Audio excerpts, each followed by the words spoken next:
now that you're in showbiz, sino yung mga kinakonsider mga showbiz best friends nyo? Or friends? In particular, na talagang you can count on anytime. Like, Yeah. let's see. I'll go with Barbie. What? Yeah, super. It's really fun. Kasi if you think about it, like, I don't know anyone else na matagal ako in showbiz with. Like, I mean, yeah, there's the movie we did in Dahil Pangit. Pero like, when it comes to like this network, when you, I mean, because I understood you as like, it's a showbiz network. Yeah. It's more of people you work with and people you understand and people who make you a better actor and person at the same time. Of course, I'd go with Barbie. Ayun. Ikaw, Barb. Paano? Ang haba naman ng buhok mo. Guys, aray. Apakan ko ata. Oh, Sorry. It's okay. It's okay. Alam ko naman sino mong best friend mo. It's okay. Ako, ikaw lang. I don't mind if you say me. I mean, para like, kinig, pero like, Pwedeng ako muna. yeah, yun na alam kita eh. Kailangan mo daw sagutin na siya din yung best friend mo. Ano, sagutin na ba kita? Na ikaw, mismo.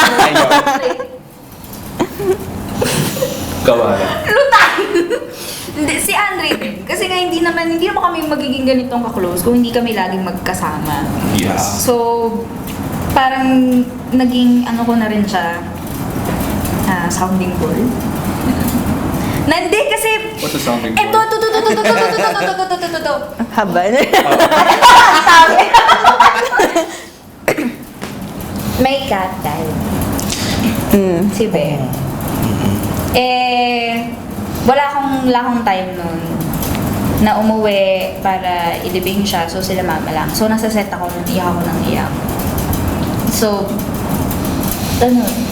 lumabas kami. In-invite niya ako ng dinner. Ganyan.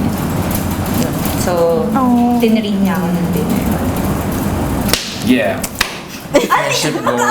I don't know. You went like up your bayan, so like, ganun natin. Oh, so I hurt you. I'm sorry. Yun. Kaya, in a way, parang... So, nandun siya nung lowest point mo. Kumbaga kasi yun na yung magagawa ko na parang makalimutan like for a while. Kasi hindi pa rin po tapos yung taping nun nung nalaman ko. So, ayun, sobrang na-appreciate ko na tinreat niya ako.